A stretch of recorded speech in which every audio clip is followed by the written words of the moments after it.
It was the first time in years I'd left our little house tucked in the Oregon woods. I remember looking over my shoulder one last time before getting into the cab. Tyler stood in the doorway, mug in hand, waving like some doting 1950s husband. "You go crush that pitch meeting, babe," he called out, his voice echoing into the pines. It was oddly perfect, too perfect. Maybe we'd been married for 3 years, and until that week, I would have sworn Tyler was the safest decision I'd ever made. He was kind, patient, a little directionless since the tech company he worked for went under, but who wasn't lost these days? I, on the other hand, was thriving. As a freelance architect, I had just landed a career-defining opportunity, redesigning a boutique mountain retreat for a luxury travel group. The client wanted the rustic charm of a forest lodge blended with modern Scandinavian aesthetics. It was my dream gig. I'd be gone just 5 days in New York. Tyler insisted I go. "I'll take care of the place. Maybe finally fix that broken hinge in the kitchen," he joked. What he didn't say, what I couldn't have imagined, was that in those 5 days, my house would stop being a home. The day I came back, everything felt off. It started the moment the cab turned into our driveway. I sat forward, squinting through the windshield. There were 3 cars parked out front that I didn't recognize. The front yard, which Tyler and I had landscaped together last spring, was lined with tiki torches. And right in front of the porch, nailed between 2 birch trees, was a wooden sign I had never seen before. "Welcome to Pinehaven Escape." My stomach dropped. I barely got out of the cab before a strange woman in yoga pants and an oversized fleece stepped onto the porch.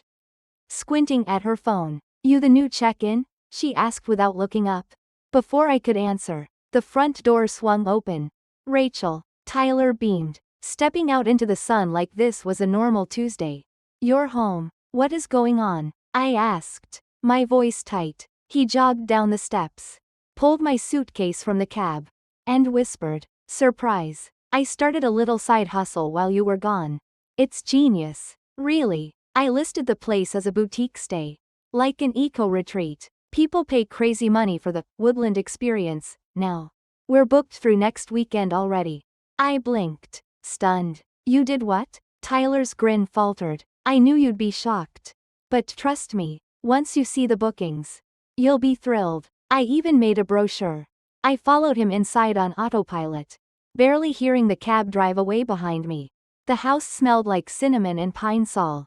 I noticed my framed sketches had been replaced by watercolor prints of cabins. A chalkboard near the kitchen read, "Breakfast served 8 to 10 a.m. Please clean up after yourselves." There were coats hung on every hook. Hiking boots lined the entry. And voices, so many voices, echoed from the living room and upstairs. I felt like I'd walked into a ski lodge I didn't remember building. Tyler led me toward the kitchen like a proud Airbnb host. "Mom's been helping out with breakfast," he said, gesturing to a woman flipping pancakes like she owned the place. "And my sister's managing the bookings." "Wait, your mom? And Emily?" Just then, his sister Emily breezed in from the patio, wearing my fleece jacket and carrying a tray of mason jar parfaits. She looked at me like I was a distant relative. "Oh, hey, Rachel, we thought you were coming tomorrow."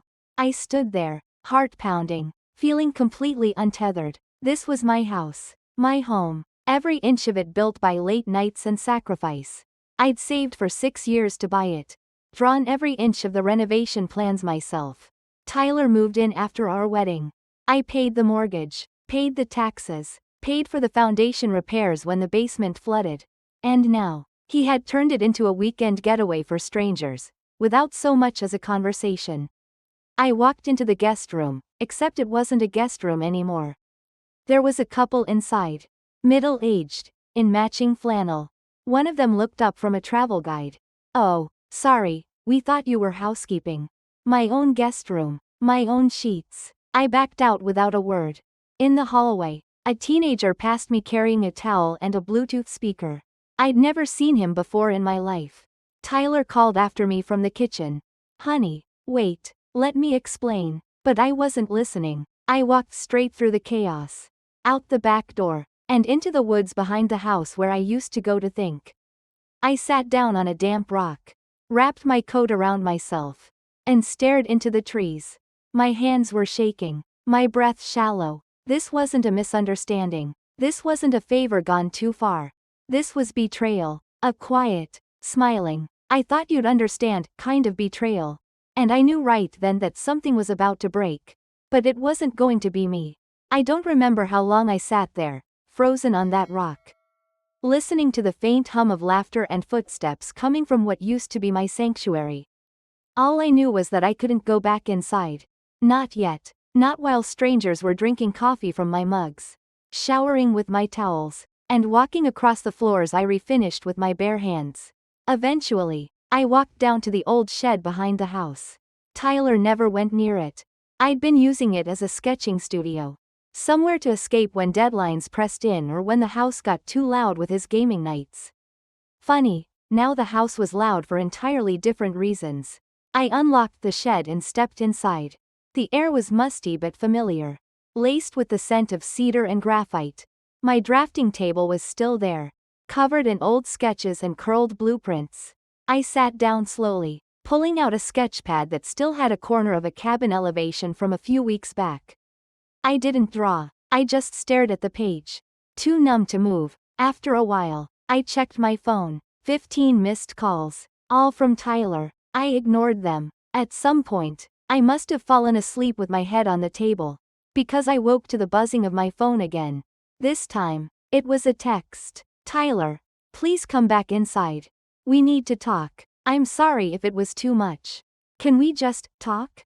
Too much. That was the word he used. Not wrong, not selfish, not manipulative, just too much. Like this was a harmless idea that had simply gotten a bit out of hand. I didn't reply, but I did quietly slip back into the house through the back door after sunset. Most of the guests had gone out, some hiking, some at a winery, judging by the stack of brochures Tyler left by the entry table. The house was quieter, but it wasn't mine anymore. I stepped into the kitchen and found Emily sitting at the counter, sipping wine from one of the glasses I bought on our anniversary trip. She turned and smiled, too wide, too fake. "Hey, stranger, we thought you bailed." "I needed some air," I said flatly, opening the fridge. Most of the food was gone. My neatly labeled meal prep containers had been shoved to the back, half crushed by store-bought quiches and mason jars full of someone's overnight oats. "So listen," Emily said, hopping off the stool. "I've been thinking about the branding. Right now we're using Pinehaven Escape, but it could be stronger. I'm working on a logo, kind of Nordic, with antlers. What do you think?" I turned and looked her dead in the eye. "I think you need to leave." She laughed like I was joking. "No, seriously, I'm thinking we do a photo shoot this weekend, capture the cabin vibes. Some drone footage in the forest. Tyler said you have a good camera, right, Emily?" I said again, firmer this time. "You need to leave, all of you. This is my home, not a branding experiment, not a pop-up lodge. Mine." Her smile faltered. "Whoa, okay, is this about the room? Because I can move into the living room for a few nights." "No big deal." I stepped closer. "You're not listening. I want everyone out. Tonight." Emily blinked at me like I was speaking a foreign language. Then Tyler walked in. Whoa, what's going on?" he said, drying his hands with a dish towel like he'd just stepped off a cooking show set. "I'm done," I said. "I want them out. All of them. And I want you to explain why you thought this was okay." He looked from me to Emily, then back again. "Rach, this isn't the time. The guests are coming back any minute. Can we not do this right now?"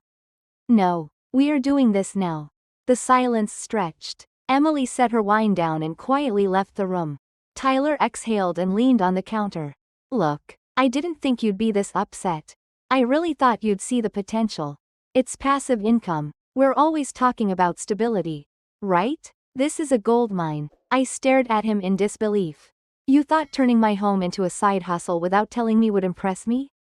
"I meant it as a surprise," he said, almost sheepish. "I figured you'd be proud." I took initiative. "No, Tyler, you took ownership of something that wasn't yours. I worked for this house. I paid for every square inch. You just moved in."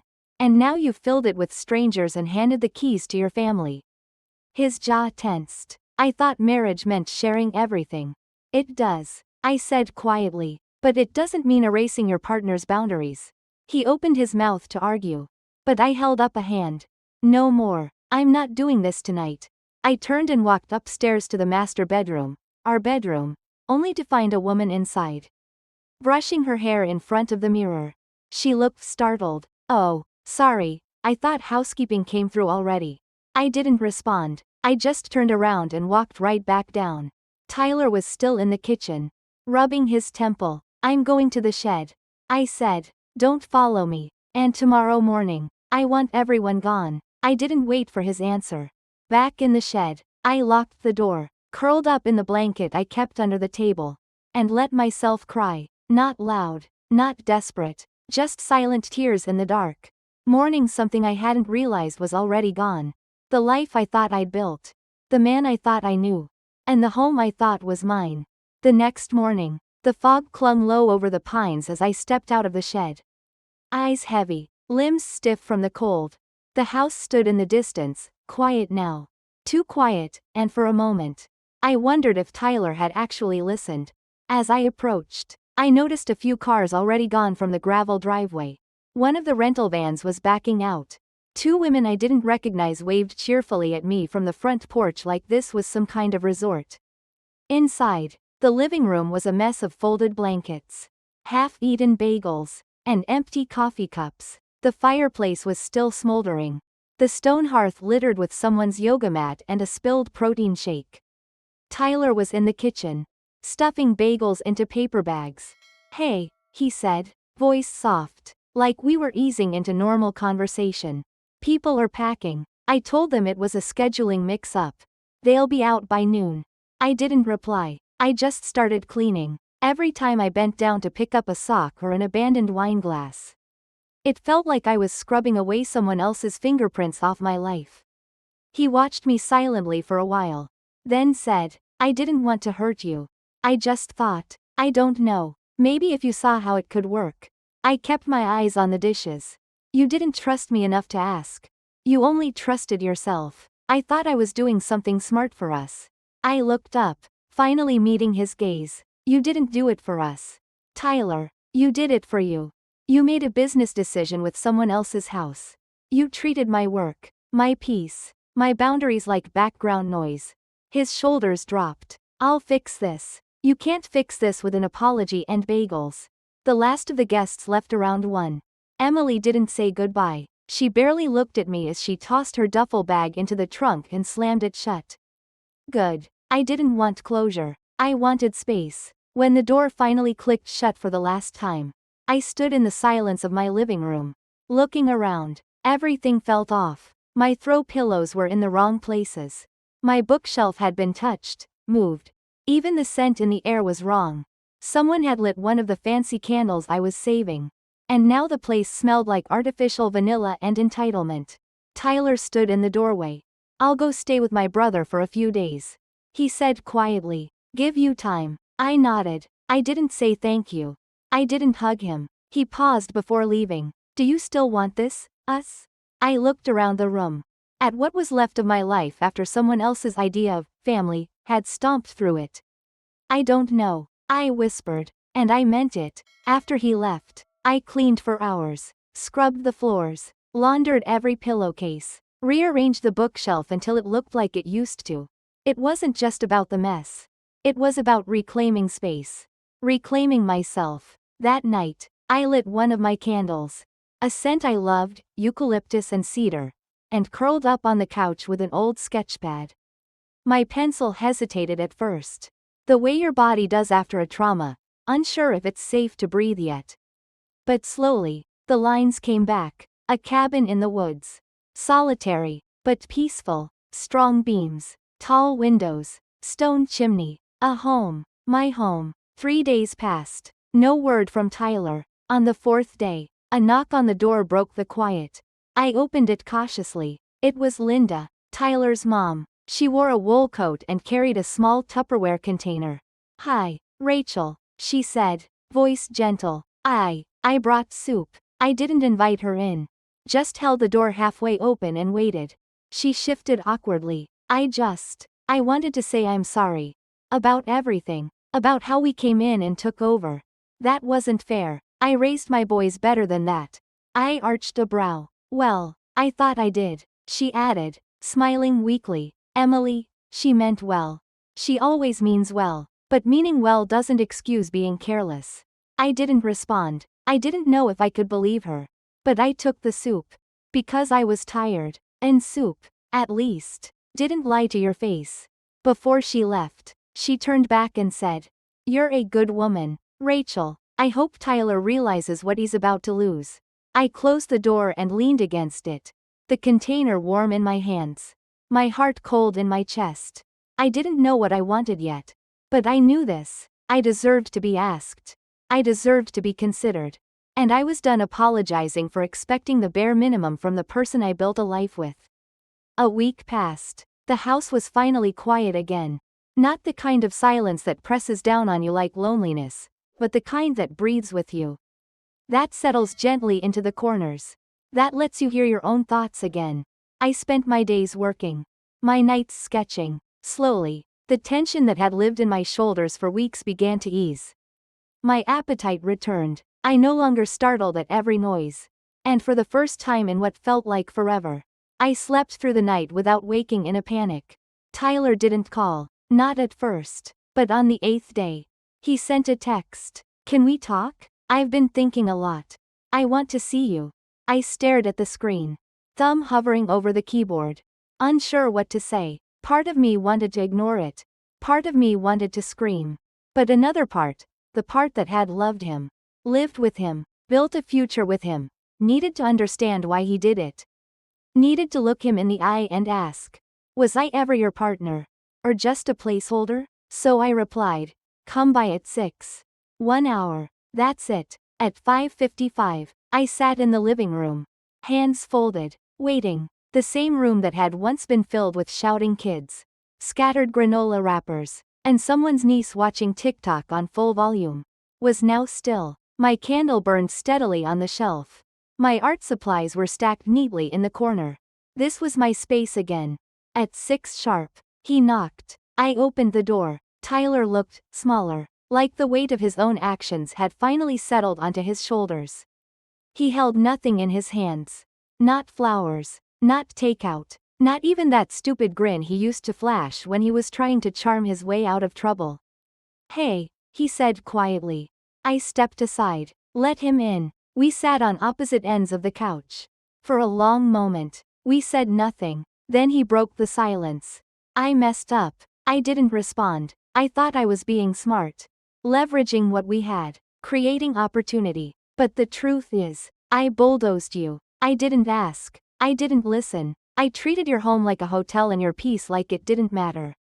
I stared at the coffee table, not trusting my voice. Tyler exhaled. And it wasn't just about the project. It was about ego. I liked feeling needed. I liked being the guy who could offer something. Emily always looked up to me. I guess I wanted that back. And in chasing it, I forgot the person who's been in my corner all along. I finally spoke. "You didn't just forget me.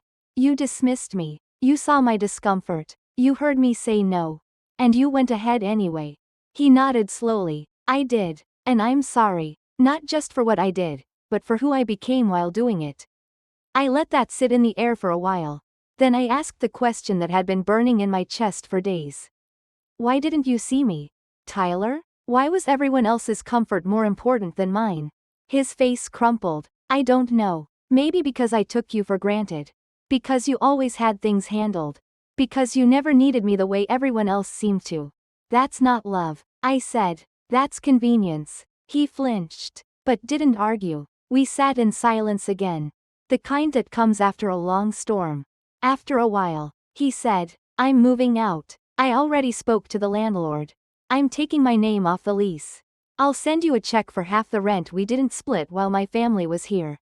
I raised an eyebrow. He smiled faintly. "I know it doesn't fix things. But I figured the least I could do was start owning what I took without asking." I nodded. That much, at least, felt right. He stood to leave, then hesitated. "I still love you." Rachel, but I won't ask you to forgive me. I'll let you decide. On your terms. In your time. Then he left. And I stood there in the doorway, watching the man I once thought I'd grow old with walk away like a stranger I used to know. I closed the door and leaned my head against it, letting the quiet wrap around me like a blanket. It wasn't over, not really. But it was beginning again. This time, on my terms. 2 weeks passed. The air in the house shifted. It wasn't just the quiet, it was the absence of tension. The absence of waiting. I no longer listened for doors slamming, voices rising, or someone asking me for something the second I sat down. I was alone, and for the first time in a long while, that didn't feel like punishment. It felt like peace. I spent the first weekend decluttering, not just the closets, but my memories. I packed Tyler's leftover things into a box and left it by the door. I deleted old emails and silenced family group chats that had been overrun with noise and guilt tripping. And I took a breath that felt like it came from somewhere deep in my chest. Like it had been stuck there for months. Work began to feel different too. Lighter. My boss noticed it during our Monday morning check-in. "You're sharper lately," she said, tilting her head. "Whatever you've done differently, keep doing it." I smiled. I just reclaimed a bit of space. But the biggest shift came the following Friday. I was having tea in my reading nook when the doorbell rang. I wasn't expecting anyone, and for a moment, I debated not answering, but something nudged me, a familiar instinct. I opened the door, and there stood Emily. She looked nothing like the whirlwind who had once strutted into my home with giant suitcases and louder opinions. Her hair was tied back, her face bare, eyes darker than I remembered. In her hands was a small paper bag. "Hey," she said, barely above a whisper. "I wasn't sure you'd open the door." I didn't say anything. I was still surprised. "I wanted to bring these," she continued, holding up the bag. "Just some muffins. I didn't bake them or anything, don't worry."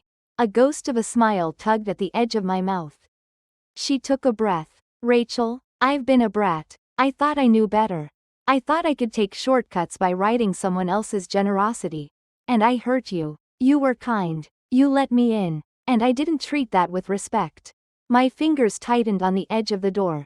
She looked down. "I don't expect you to forgive me. I just needed to say it. And also, thank you for giving me a place to land, even if I crashed right through it." I stepped back slightly. "Do you want to come in?" Emily's eyes widened. "Seriously?" I nodded once. She walked in slowly, almost reverently, like she was entering sacred ground. We sat across from each other at the kitchen table, the same table where she once mocked my cooking. Spilled coffee, and left unpaid bills lying around like decoration.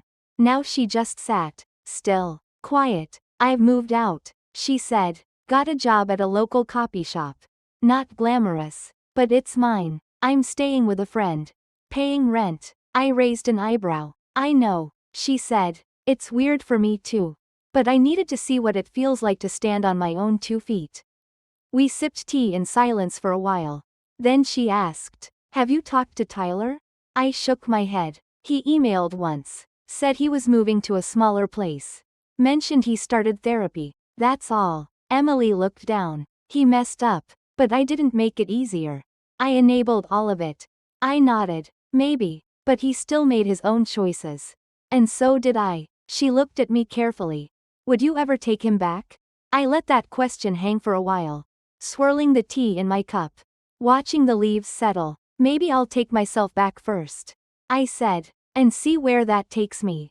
Emily smiled. Not a smirk, not a grin, just a quiet, respectful smile. When she left an hour later, the air didn't feel heavy anymore. It felt clean. That night, I sat by the window with my sketchbook in my lap, pencil in hand. Outside, the city was humming, but inside, everything was still. And for the first time in months, I started to draw something new.